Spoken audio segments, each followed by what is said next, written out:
Good day, good people. I'm Dr. Johnny Pierce, and this is the Actually Well podcast. Remember, you can just call me Johnny. And today I'm with Anis Saccoh, and I am a provisional licensed mental health practitioner. All right. Yeah. Well, I met Anis with Insight into Action Therapy. This guy's always been super kind, super caring. I see you like, hey man, what's going on? And always seem to have 5 to 10 minutes just to catch up and talk about things. So it's been a little while since you departed from us, and I understand everybody got to move on. I don't know if you noticed, but I actually interviewed Abby for the ladies' version of the different interview series, and she's doing great too. But yeah, what do you do when it comes to therapy? Who do you tend to work with, and kind of how do you approach doing the work? Okay. Well, I do several things Tell us all about it. In the mental health space, mental wellness space, because I really feel like it's important for us to make that distinction, right? Right. But yeah, so I do actually work with the County of Fairfax as well, and with Fairfax, I do wellness help. The team that I'm on is called the Wellness Health Promotion and Prevention Team. Look at that. Right. So act well. It just kind of fall into place, right? And so our role there is to really promote, just increase mental health awareness, right, and promote it to the larger community as a whole. In my experience there, I just realized a lot of people are unaware. Unaware of, and on so many levels, not just about their own mental wellness and mental well-being, but also just resources that are available. Right. And I also noticed that a lot of people of minority group or immigrant group, those population tend to not have access to the resources and the things that are available. A lot of it is awareness. Right. Right. They just don't know that it's there or know how to go about getting it. And so that's part of what I do there. Okay. And then my other side of that too, I do practice. Okay. Clinically, as I said, provisional license. I work at a place called Mountain View Therapy Group out in Purcellville, Virginia. And so I'm doing one-on-one therapy there. I pretty much work with. I tend to believe I can work with anyone. See, right there. I have the same mindset, and I put the frame. My caveat is, I can work with anybody who wants to be well. There you go. Like it's just that simple for me, because if that person wants to be well, I'm not even going to be the reason why things get better. Yeah. Their desire to be well will motivate them to make changes when it comes up. That desire to be well is going to make them look for the resources. That's right. So I just happen to be along for the ride, and I get in that passenger seat and ride as long as I can until they fire me. That's right. Honestly, because I like that, because it's their journey, right? Right. Right. And like you said, I get in the passenger seat because you said they're the driver. I'm just trying to kind of help you get there, right? We're in this journey together, and people usually, what age group? Yeah, obviously, yeah. I have. You said maybe I have preference. Maybe I don't want to work with kids because I don't want to hear like middle school stories all day. Right? But I understand that aspect of it. But I could, but again, I can jump in the room in the passenger seat with anyone, and just kind of help them along their journey. Right? So the thing about the middle school kids, funny you should bring them up. I say this all the time, and I know it irks some folks because some folks just work with kids. But I'm like, kids aren't clients, and they're like, wait, how? And I'm like, well, hear me out. What kid got to pick their parents? I ain't met one yet. True. Yeah. What kid got to pick what home they grew up in? Haven't met one yet. The neighborhood, the schools they go to, how they're received by the community around them. Fact. I don't know a single child that has been able to select any of these things. And you may be like, well, what about the adults? They don't get to select these things either. Not so. Okay. With the apartment that we're in right now, I picked this apartment. My daughters, they got along for the ride. That's right. And I took them into account. Yeah. But I'm the one who picked this place. I'm the one who picked to live in Herndon, Virginia. So we got to look at it from that standpoint. We're trying to understand children, because too often they get dropped off for their session, 50 minutes, an hour, and the therapist is working their butt off. helping the kid think about things differently, helping the kid develop resources and skills, all that great stuff. And then they go home. Yeah. And because their parents weren't a part of the process in some cases, or they weren't actively in the room, none of it translates. That's right. That's right. It speaks to, just my idea. I've had just good mentors and supervisors, and, my supervisor, Stephanie Johnson, her background is with like families and foster care. She has a lot of tough work. Yeah, absolutely. But the very thing that you are saying, like that, she always preaches that, right? Make sure when you're working with children, getting the families involved, getting the community involved for the exact same reason, because you can you can work with them, you can sit in the passenger seat, give them the resources, talk to them, change perspective, but yet they have to go into that environment. Well, their feet can't reach the pedals. They're never steering the wheel. Right? Exactly. If they're a new driver, they gotta have a sticker on the back. Exactly, right? Like baby on board or something like that. Or new driver or something like that. Yeah.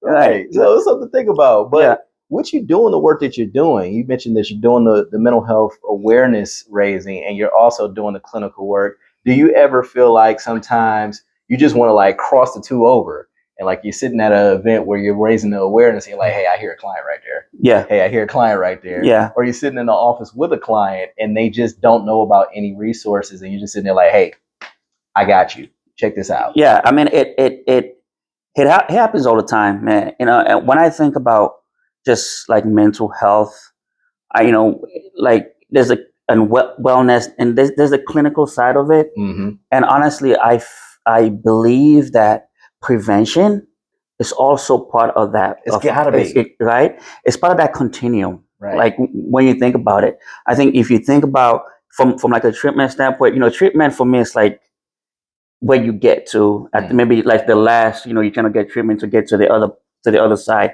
Right. But it starts with prevention and the increase of just the awareness, developing that awareness. So I see it all the time, man, where people, like I'm in a wellness event, or I'm at an event, and people are coming up to me and saying and asking me. I think there's been time where I've texted you, right, and say, hey, like in real time, looking for people coming to me saying, oh, I want a Black male therapist, right? I'm like, oh, I know I got a friend, right? But because they're looking for a certain person, a demographic that's going to help and support them. So I see it. And then there's, in the clinical setting, like in the one-on-one counseling session, I see, because especially when you're working with children, with young people, teenagers, and you see that there is a lot of psychoeducation that needs to happen. And you see, okay, this is very important, because it's really, teaching them skills, life skills. Skill building. There you go. And see, that's why wellness has been at the core of the work that I've been doing. That's why it's the reason why I do the podcast, because so often we see somebody not thriving or not doing well, and all we can think is pathology. And it's like, whoa. Before you go to pathology, are you trying to understand this person and why they might have used this approach, or where they may have learned this approach, especially with young people, because of the fact that they have to learn from somewhere. Yeah. So if mom and dad, or auntie and uncle, or grandma and grandpa, if everybody is doing things a certain way, why wouldn't they follow along that line? That's right. Or in some cases, be made to follow along that line. Yeah. So, that's not being taken into account. We just go ahead and throwing labels on people. We're really not doing the job right. Yeah. If just being transparent, I know, just working, and one of the things initially, even to this day, that I'll say, like I've always like I don't know, struggle, but just a little apprehension just irked me, like diagnosing people. Oh man, it can be hard. It can be. I know. I understand the necessity of it. I get it. I know why. Like I'm 100%. But it's like, okay, because you use the word labeling, right? And it's like, okay, I'm putting this label on this person for what reason? Right. Without understanding them, right? And just, okay, well, this is what I need to do in first 2 sessions, just for whatever reason that I need to do it, rather than, okay, let me get to understanding. Okay, see, what does this person need right now?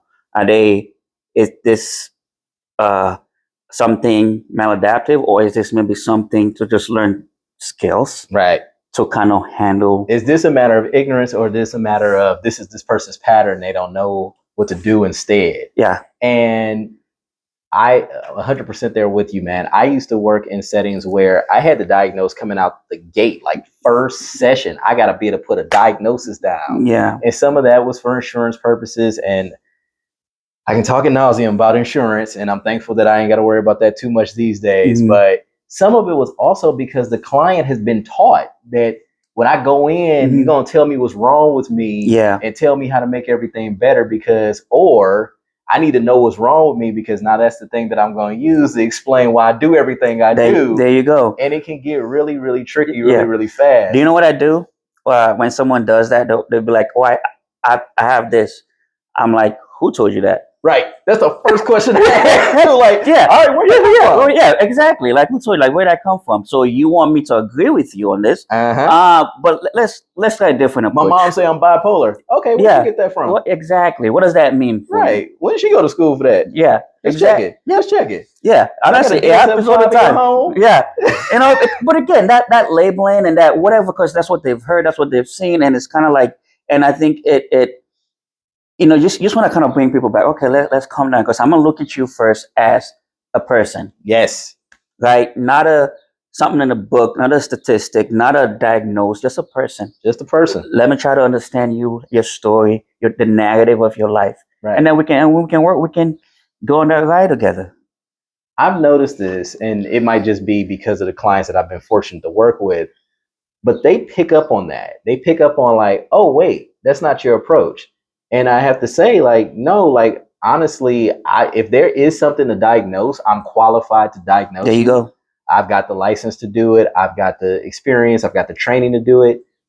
But I believe that my best resource to you is being somebody who actually tries to understand you. Mm-hmm. Because if I just lead with the label, put that on your forehead and file you off, okay, ADHD over here, bipolar over here, you depressed over here, anxiety over here, and then I break out the manuals or something like that. Yeah. You don't feel seen. Yeah.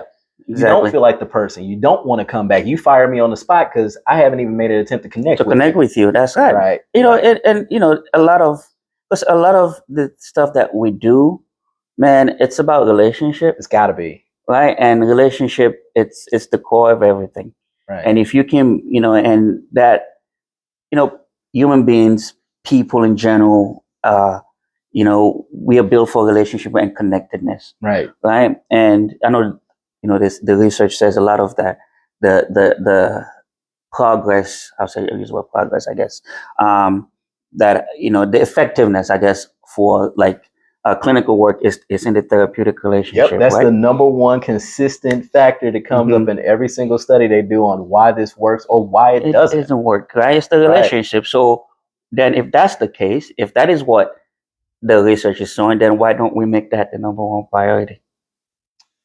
Questions we need answers to. Maybe you've thought about this as somebody who's watched these podcasts. Maybe you've had this experience in your own therapy, or it's part of the reason why you don't go into therapy. But I would encourage you to take what this man just said and chew on it. Maybe even comment below, because we need dialogue around what is happening there. Why are certain things being prioritized or made to be like, this is front and center? You see every letter. Yeah. You hear every particular behavioral approach and all that. And that stuff is good. It's good. It's not bad at all. But why is that leading the conversation? Yeah.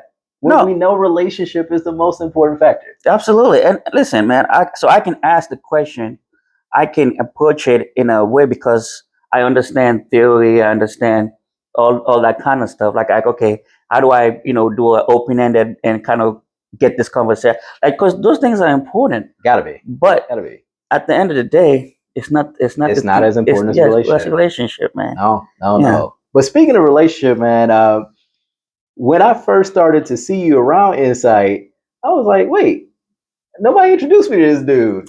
And like, we both just kind of like, all right, like, okay, you work here.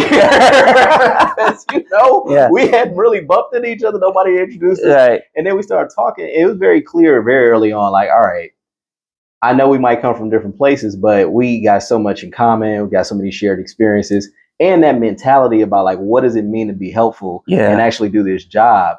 Now, something I had mentioned to you before we got to recording was I was going to ask you about your own wellness journey, because it's always nice to know, like, what are we doing, people who are helping others, to help ourselves? How do you take care of yourself? Man, life is full of seasons, right? Uh-huh. There are seasons where, you know, you have to really dig deep in and really, really, be intentional about, just wellness and taking care. And there are times where, it just becomes part of your daily routine. I think that's a testament to the journey, because it is a journey, right? Right. It's not a one-time fix or anything. I think it's a commitment to a lifelong process. Right. So I like to take care of myself, man. For me, the foundational thing about me, right, is, when we think about like wellness, there is you've heard about the dimensions. There's those 8 dimensions. I did a presentation on that, actually. Did you? Yeah. So I think at different points in my life, like there maybe one has pretty much take priority over the others. But I think for me, how I take care of myself on a regular basis, the ones that I want to ensure are foundational for me, for like the spiritual wellness, right? Okay. I start there, because for me that spirituality is a big part of my life, right? And my spirituality is connected to my Christian faith, right? Okay. So for me, I start there. I start with with prayer and making sure I'm connected that way, right? And 10 minutes, 5 minutes, a word there, whatever that helps me, right? So I start there, and then I look at the physical aspect, right? I'm eating. Try to eat as good as possible. Right. I have my look at this cup, says, never forget the difference that you make. But I have like mushroom coffee. Sometimes you ordered mushroom coffee? I've heard of it. Yeah, the mushroom coffees. And it says it's supposed to be good, so I'm trying it out. But again, that's physical. But I'm intentional about kind of find something different, like working out. Yeah, we can see you've been in the gym, man. I can't hide it, huh? No, you can't hide it. I can't hide it. Yeah, man. Your level. Yeah, man. I try to get in there, man. Try. This man tries to get to the gym. I don't know, man. I think that you might be underselling. I'm trying to pick this water up. You see the effort? No, you picking the water up there. Hey, man. You got, again, just being intentional, right? That's what we're talking about. I hear you.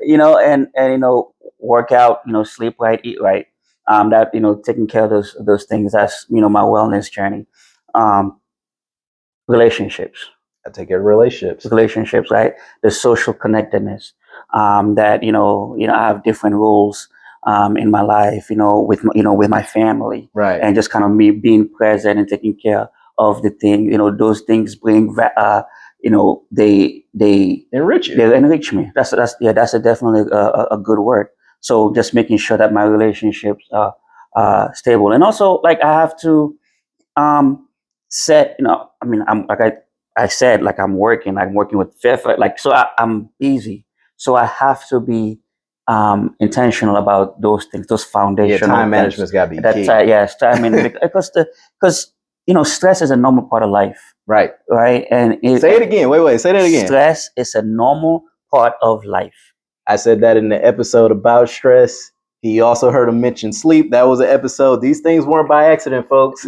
I mean, it's because it's the reality, man. Yeah. And I think we ourselves, as helping professions, we experience it.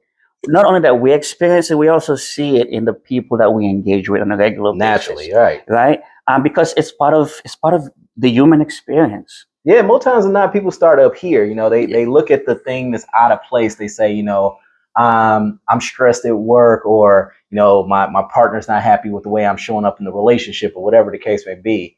And it seems to them that I'm like going off course, or I'm completely just like off base. And I'm just like, how are you sleeping? Yeah. I'm like, what? I'm like, well, how are you sleeping? I sleep fine. What's fine? I get like 5, 6. You get like 5 or 6. Do you wake up feeling rested? Oh man, nah, come. Yeah. Okay, all right. Well, what's keeping you up at night? Oh man, I be thinking about stuff. And before you know it, that stress that they could like see the tip of the iceberg, underneath that, you see how the systems are just kind of falling apart. They were never prioritized. Right. So for you to be intentional about, hey, listen, one, my faith is important to me. And I think that with our field especially, sometimes people think that if you are a person of faith, that means you're going to be preaching to me in the session. And I'll tell people quick, like, listen, I don't work with people from every religious background. Yeah. I don't work with people who are completely agnostic, atheist, the whole 9 yards. I talk about faith to the degree the client needs it, and to the degree that they actually want it to be a part of their therapy. Absolutely. I've had a lot of clients who knew, because I'm honest about like my background, they're like, hey man, so like, tell me a little bit about your journey on that front.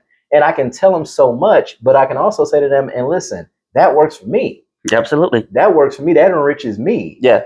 Start my day with a prayer, thanking God that I'm up. That's my thing. Yeah. It don't have to be your thing. And don't let nobody else pressure you to try to make it be your thing, because then it's not your thing. That's right. And it hits into the concept of like spirituality, right? Right. And again, like for when what's my thing is not the other person's. Doesn't have to be. But again, I'm a person just like you. Right. Right. Maybe in the space in our interaction, I've gone to school, I've done this, I've got and you're coming to me, but I'm still a person. Still a person. Right. And I'll meet you where you are. Right. Because that's part of the journey. That's part of the journey. It's part of the journey. It doesn't matter what background and like where you come from or what your belief system is. How can I come alongside you and kind of help you? I know the research says that spirituality is effective for helping people, right? I mean, it kind of shows in studies. It shows it. It shows in the studies, the relationship, spirituality, these things kind of show up in studies. They show up, right? And when we say something to the effect of, is like, it's not priority one that we have to be on the same page. Like, I think they've actually had studies about like trying to match the clinician and the client in some way. So whether it's around race or it's around faith, or even like sexual orientation, things of that nature. Yeah. Like what they find is sometimes that goes very well, and sometimes that can go pretty sideways. Exactly. Because there's a lot of assuming going on. Exactly. And that might not just be on the client's end. Sometimes we lose sight of the fact that, oh, no, you still got to get to know this person. Just because they look like you, or they say the same kind of stuff you do, or they came from the same part of the world you did, doesn't necessarily mean that you understand them out of hand. That's right. You're talking about individual differences. Right? I always say you always make space for individual difference, right? Because for the very thing you just said, again, you think about this. You got siblings? Yeah. Do same mom and dad? With my oldest sister. With older sister? Okay. Anything alike? We love each other. That's right. And my sister is brilliant. But yes, we definitely have our differences. Our differences. Right. People have different. You live in the same house. Raised in the same home. You're in the same family. So I'm going to meet you in a different space than I'll meet your sister, even though you have the same. And let's don't overthink this stuff, man. Just plain and simple. Like you look at it, two people are different. You can come from the same house, the same neighborhood, same family. If you're a parent, like you got two daughters, right? Very different people. They love each other. That's right. Very different people. Yeah, but you relate to them differently. Got to. Right, because you're making space for that individual, to kind of meet them where they are. As for me, that's how I engage people. I have when I come to you and when we're engaging, or you come to me, we come about engaging. Right. My goal is to kind of understand who you are as a person. Right. And if I'm in a position where you're coming, where we're working towards, mental wellness, or just kind of just well-being in general, mental, emotional, whatever label we want to put on it, but just well-being as a human being, just well-being in general, right? Let me understand you. Let's talk. Let's see what resources or what that I can offer you to get you to the place that you desire to be. Now, I'm not the only father here. Oh no, you're not. You got some little people too, right? Oh yeah, I do. Yeah, I do, man. And that is it's a blessing. Yeah. It's actually, today it's my son's last day to play in like youth soccer thing. Okay. You graduated. So he's graduating. But he's gonna go play collegiately. So So I'm thankful for that. But I actually was thinking about that. By the way, folks, you notice his son's about to play collegiately. So you look at the man and think about the math on that. Think about that. His son's about to play collegiately. I'm just gonna leave it at that. Leave it like that. I ain't gonna even put your age out there like that, but I'm just gonna leave it at that. Yeah, man. What is it? Black don't crack. Hey, we knocking over something. It's cool. Oh, my bad. Those are actually Father's Day cards. Father's Day cards? Yeah. Well, I'm gonna guess. Yeah, these are the ones from my youngest, and then these are the ones from my oldest. Oh, wow. And then to make it funny, like, sometimes your kids, they mean well, but sometimes they get you the same card. Yeah. And then you think the Cookie Monster one would be safe too, but sure enough, right as rain, we got two of the Cookie Well, at least we know they shop together. Hey, they just looking out for daddy. They knew I love the card so much with the googly eyes. And it's so nice to have to do it twice, right? I had to do it twice. But yeah, so your son's about to go to that level. Yeah, but again, I was actually thinking about this today, how that's been a lot of my leisure time, like my planning for the week is usually around, not only work, but practices. And because he was, what he was playing, it was like 4 days of practice, weekends, traveling all over the place.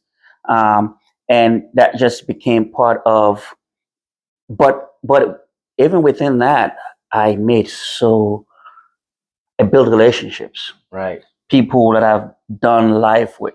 Right. That is going to go on forever. And just how enriching that process was, right? Like just growing up, watching him grow up, being part of that, just being involved. It had to be pretty cool to watch people rally around your kid. Yeah. Because, see, it's really difficult to play sports. Like, I don't care what the sport is. Yeah. It's difficult to play sports. And then you got each kid with their unit. You got the coaches. Yeah. Then, even sometimes the unit brings in the grandparents, and the grandparents bring in their friends. Yeah. Hey, come watch my grandkid do this thing. Next thing you know, the village actually shows up. That's right. That's right. It's a village.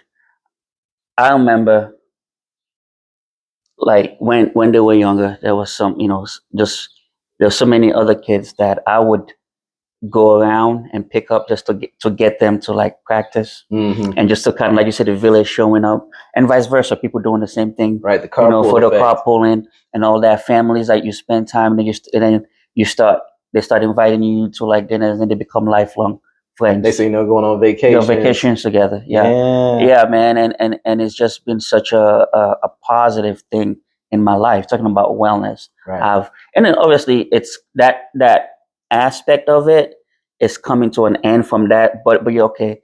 I'm in a transition as it relates to that, but I know that even though the weekly, everyday playing, that aspect of it is coming on end, but I've built lasting relationships. Right. Like I know for like next week, even though they're not playing anymore, like with one of my best friends right now, like we're gonna go and have dinner and celebrate her birthday.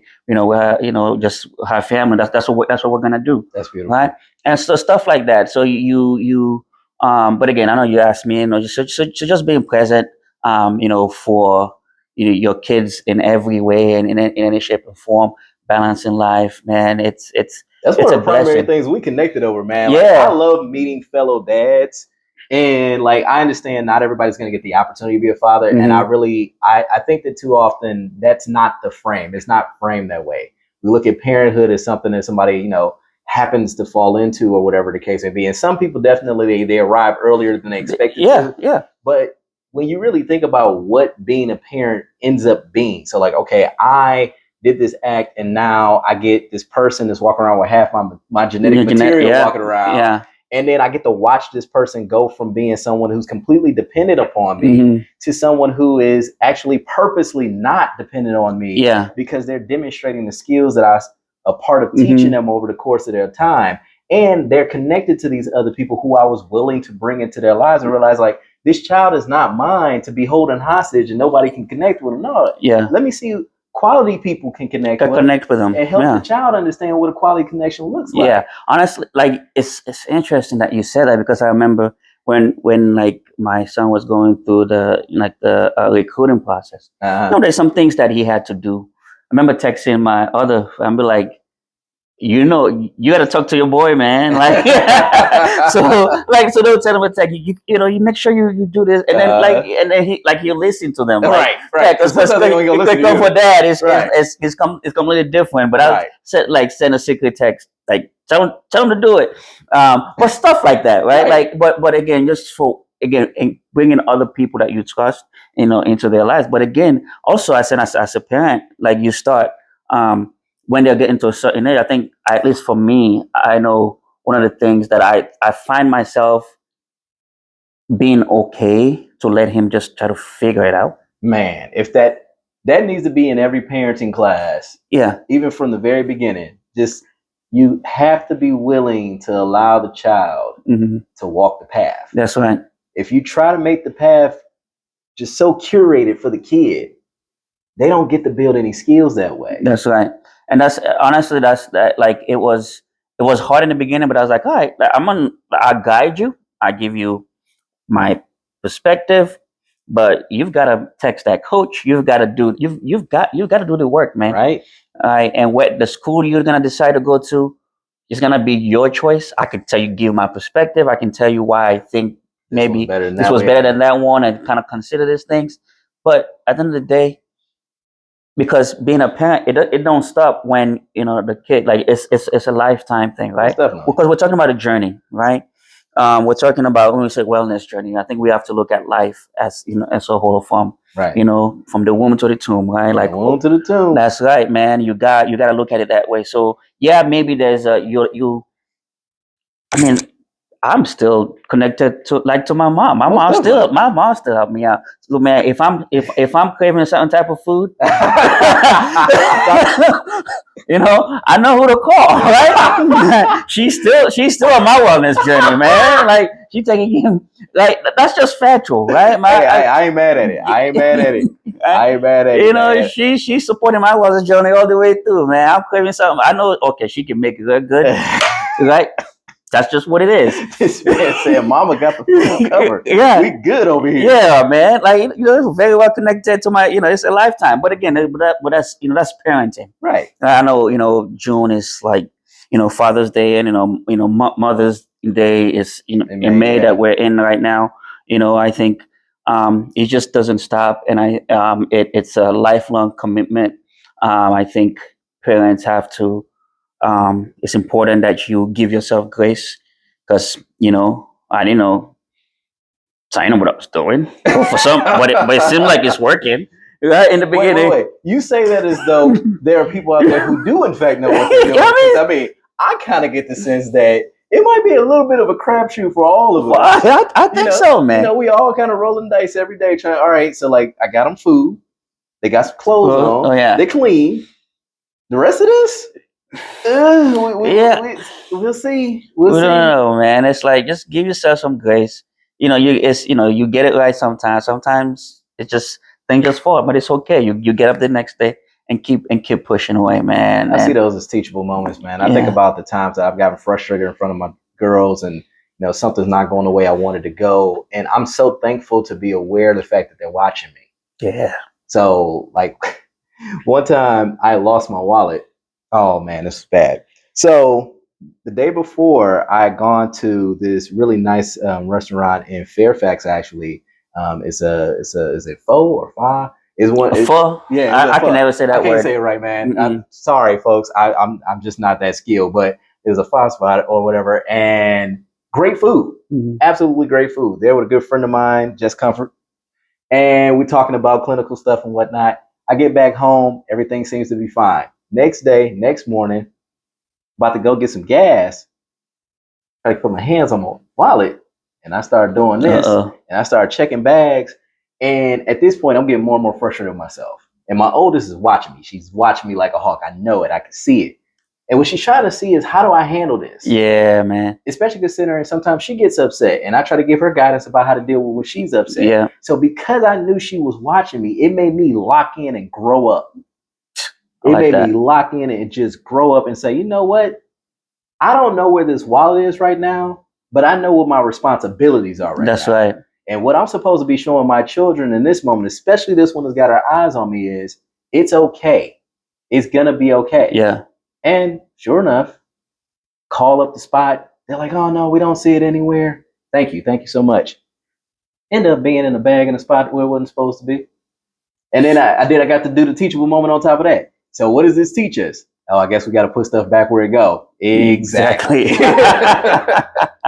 So yeah, but that's, I mean, again, that's parenting in a nutshell, man. That's it, man. It just, so again, just really, just, I think, being a dad, kind of showing up, just being present, and just, we work-life balance and creating, but again, any opportunity, and that you get a chance to just, let your kids know that you love them, right, and that you speak life into them every single time, every single day, right? And because you have such an opportunity to shape who they are, right, and their identity, and it comes from you yourself, not from anybody else. No, let them know that hey, they're valid, they're loved, they have so many qualities, and also let them know, hey, life is not, it's the process of life is non-linear. There's gonna be ups and downs, but we want to build you up, and you teaching moments, you growth, right? It's happen, and sometimes there's gonna be tough times, but you have the resources to pull through, right? And you're not sugarcoating anything, no, but you just kind of tell them reality. Right. And show them yours. Like, I think too many of us, we want to look good, we want to look perfect, so we don't show the child when we get upset, we don't show the child when we down, we don't show the child any of that, and therefore we miss out on these teachable moments of saying, like, this is how to deal with being down. That's right. This is how to deal with that didn't go the way you wanted it to. Like, this is something that you're gonna have to deal with, my little person, my little precious person. That's right. Right. I mean, it's you because you're gonna have this human experience. You're gonna have it too, and I'm gonna be honest. You're gonna see me flaws. Yeah, you're gonna see me, and I'm also gonna demonstrate to you how to come back and apologize. I should say, you know what, I didn't get it right, and I'm sorry. Right. That was me, my bad. Right. Right. And I thought, and just kind of just be open and honest, man, because like you said, they're watching like a hawk. They're like watching. You taught them well. Yeah. If you're doing the modeling thing, they're gonna want to watch. Now, outside of being a dad, outside of working in our field, is there anything from an identity standpoint that we haven't touched on that you might want to share about? I think there's, the word identity. It's I just feel like there's so much into it, because a lot of times when you think about that, you think of like maybe the roles that you play. I mean, we've had several identities, right, over time, whether that's a son, or a husband, a father, a brother, right? Right. I think that the biggest thing that I would say in terms of identity, for me personally, is kind of, first of all, is that the self-awareness, and that knowing who you are as a person, knowing, and maybe, and that could mean, it could mean like your spirituality. It could mean the background, your family. It's like, parents used to say to kids, like, they'll call you by a last name, like, you're Pierce. Like, it's like, this is your identity. I mean, that they might say that, but it means that maybe, like, you face adversity. You don't never give up. Like, we work hard. Right. And I think, for me, when I think about my identity, like, culturally, like, my family, like, we're from, like, West Africa, in Sierra Leone. So a lot of that, is identity, not only like as a Black man, but someone with that heritage, right? And I understand it. Like, my family is from Sierra Leone, and that's a identity. Honestly, the older I'm getting, the more I'm actually feeling connected to it. Right. Like, whether that's the music, the food, just even when it was like I feel a sense of connection to it. Have you had a chance to go? I haven't been to Sierra Leone for over 30 years. Yeah, but I want to go back. Right, and I was when I take my whole family, like kids and everybody, back. But I'm still connected. My parents. I lost my father about a year and a half ago, almost come or so. But again, just that sense of connectedness. I have the clothing. Like I feel when I wear it now. Like I just feel a sense of pride. Honestly, a lot of the clothing that I'm wearing now is ones that when my dad passed that I kind of inherited. Right. So like it's a way to feel connected to him. So I think identity has so many facets to it for me, right? And I think just being able, and I think just being able to know who I am from that standpoint, and feeling what you representing. Yeah, what I'm representing. Like, listen, man, that's my family, but I grew up in Herndon, Virginia. We're in Herndon, Virginia. Wow. Right, literally around the corner, man. Like on the other side of this street. Like like I'm on Dashco Way. Dashco Way is probably I know exactly where that is. The Dashco Way is right. Yeah, right, man. This is like this is where I grew up at. Huh. Yeah, man. Yeah, that's where I grew up at. So actually on my way here, I'm just kind of looking. I'm turning on Frying Pan Road. I'm like, just the memories coming back, and going to the Chuck E. Cheese that's like right here, and Clock Tower. Like, so this is part of who I am as well, right? And but that's part of my upbringing. That's part of my identity. I have a lot of memories that are connected to this area, right? So that is man. That is something that I hold dear. So and so honestly, coming here today, I was thinking about, look at this, man. I'm coming in this same spot just to come and just have a conversation about wellness, and because growing up as a 12-year-old boy, man, I wasn't thinking about that. Like I was just trying to play basketball right off here at the elementary school, and just kind of hang out with my friends. I remember just going around and just being a kid and just causing ruckus and people yelling at you, and just I can't imagine you causing any ruckus. I can't imagine at all. Hey, man, like just again, man, like, so just coming here and talking about just kind of this stuff, and just 12-year-old me, didn't even see that, right? But again, it's just surreal, man. So wild. Yeah, man. I promise you, these interviews, man, I never quite know people as well as I think I do. Yeah. Which I love that. Like, I've definitely been able to interview people who I've known for years, like decades. And I've been able to interview people who I've met. That's the first time I'm sitting with them. And the way that folks have decided to share themselves with me, with my audience, and just like, I know this is something that you do in your day-to-day life. And I know it because I've actually known you. But I know that the folks that I've been able to interview, like, this is why I wanted to do this, because we're going out into the world with the intention of making it better. We're going out into the world with the intention of learning. Yeah. We don't know it all. We don't need to know it all. Mm-hmm. And we are being our authentic selves. Yeah. We're showing up as the people that we are and encouraging those around us. Hey, you can do it too. You can do it, flaws and all. You can do it too. Do it too, man. You can do it too. You can do it too, man. Like, life again is, I talk about my son. I was telling him, like, whatever choice you make right now, it's not a forever decision, right? Right. You're making the choice that's in front of you, and everything else. You don't know what life is gonna bring. When I graduated high school over here, I didn't go to Herndon. I went to Westfields, right, which is in Chantilly.